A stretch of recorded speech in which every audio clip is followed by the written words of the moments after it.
আরবের রুক্ষ কঠিন মরুভূমি বদলে গেছে সবুজের সমারোহে। যেদিকেই চোখ যায় শুধু সবুজ আর সবুজ। মরুভূমির উত্তপ্ত বালুর স্তর ভেদ করে মাথা উঁচু করে দাঁড়াচ্ছে বহু প্রজাতির অসংখ্য উদ্ভিদ। সমতল বালুকাময় প্রান্তর থেকে সুউচ্চ পাথুরে পাহাড়, সর্বত্র বিছানো সবুজের গালিচা। এ যেন হাদিসে বর্ণিত কিয়ামতের আরো একটি আলামতের আত্মপ্রকাশ। তো কয়েক মাসে সৌদি আরব সহ পার্শ্ববর্তী আরব দেশগুলোতে যে রেকর্ড পরিমাণ বৃষ্টিপাত হয়েছে, যার ফলে ভয়াবহ বন্যা পর্যন্ত সংঘটিত হয়েছে, সেই বৃষ্টিপাতের কারণে নানা প্রজাতির উদ্ভিদে ছেয়ে গেছে মক্কা মদিনা সহ আরবের বিভিন্ন অঞ্চল।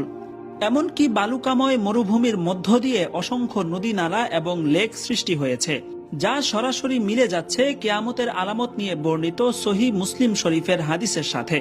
হযরত আবু হুরায়রা রাদিয়াল্লাহু আনহু থেকে বর্ণিত মুসলিম শরীফের ১৫৭ নম্বর হাদিসে এসেছে, রাসূল সাল্লাল্লাহু আলাইহি ওয়াসাল্লাম ইরশাদ করেছেন, কিয়ামত সংঘটিত হবে না যতক্ষণ পর্যন্ত আরব উপদ্বীপ গাছপালা ও নদী নালায় পূর্ণ না হবে। বিস্ময়কর ভাবে এই হাদিসের ভবিষ্যৎবাণী এখন আরব দেশের সাম্প্রতিক চিত্রের সাথে মিলে যাচ্ছে। যেই মরুভূমিতে চলতো পানির জন্য হাহাকার, যেখানে পথভোলা পথিক পথ হারিয়ে পানির পিপাসায় কাতরাতে কাতরাতে মৃত্যুবরণ করত, যেই সৌদি আরব এখনো সাগরের লবণাক্ত পানিকে অত্যন্ত ব্যয়বহুল মেশিনের মাধ্যমে বিশুদ্ধ বানিয়ে পান করে, সেই দেশের মরুভূমিকে সবুজ শ্যামল আর নদী নালায় পরিবর্তিত হতে দেখে আরবরা নিশ্চয়ই আনন্দিত হচ্ছে। হঠাৎ করে দেখলে মনে হবে এ তো আরবের কোনো মরুভূমি নয়, এ যেন ইউরোপ বা এশিয়ার কোনো পাহাড়ি অঞ্চল।